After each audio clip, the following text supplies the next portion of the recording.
What if I told you a next-gen Madden existed in 2018, that EA might have been headed in the right direction, but of course they lack self-awareness. Today is August 10th, 2018. It's that time of year where football is just around the corner. Every fan, young and old, awaits the start of the new season. But for those of us that are gamers, we await the yearly release of a game called Madden. And this year, it's Madden 19. The initial response to the release of Madden 19 is one that was met with relief from fans. We were finally getting new content added to our beloved franchise mode, and the gameplay looked a little bit different. It seemed to be a step in the right direction. It even yielded an 8.0 from GameSpot and an 8.9 from IGN.com. At first glance, you might think it would be remembered fondly, but with each passing year, the game remains the same, with minimal changes and a fan base that feels ignored, discarded, and dare I say, hopeless. So much so that a game that started off with an 8.9 review has suddenly plummeted down to what some believe is the worst Madden of all time. But I'm not going to focus on what has already been addressed, but rather what flew under the radar. And what I'm talking about is gameplay, more specifically, next-gen gameplay. This experience was hidden from me and you out of the box because the game was poorly optimized, poorly ran, buggy, and the default settings did not show the true engine's potential. Without further ado, let's jump into the video.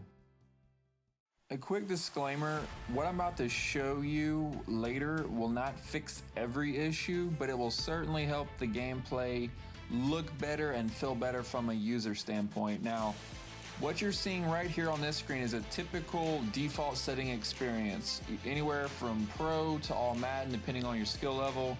Some people click on arcade, some people click on competitive or simulation. But the main thing is most people will end up playing on normal game speed with 50 threshold. Or it was threshold on older games, but it's called parity scale on this one. So this is a typical user experience out of the box.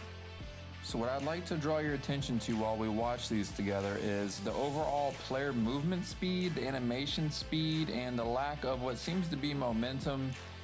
And the true step that they say that this game launched with is kind of non-existent. When you look at how it just kind of like glides and spins and does whatever, the animations kind of themselves and how they're choreographed look fine, but you're gonna notice right away there's no penalty for cutting and moving and spinning, and it's very arcadey. But what if I told you you can change two settings and this game will go from this arcadey feel to a next-gen experience? So these are the settings that I use, anywhere from All Pro to All Madden, but two main things you need to focus on. The gameplay speed is very slow and the parity scale is 40. I would not recommend anything higher than 40. Anywhere between 0 and 40 using very slow is what I recommend, and you'll get the most realistic looking game that Madden 19 can be. So let's go ahead and jump into those clips. All right, so it's time for disclaimer number 2. This will not remove any shifting, warping, or clipping that presently exists in the game. Those will be there. Animations that disregard physics, those will also still be there. But I hope what you're seeing right now is a slower, smoother looking game, which ironically looks a lot like Madden 22 Next Gen from last year, if you guys remember. It's strange to me that underneath all those weird normal speed thresholds that they have you and I playing on when we buy the game is a game that looks and plays like this. Why was this not the standard? It baffles me. But I'll reiterate again, as long as you play on very slow, you're welcome to use any threshold that you like. Anywhere from 0 to 100 is actually pretty fine, except I think 100 just makes everything just a touch too fast. But it's what you, the user, like. And as long as you're on very slow, the threshold doesn't quite matter. But yeah, this game is actually quite nice.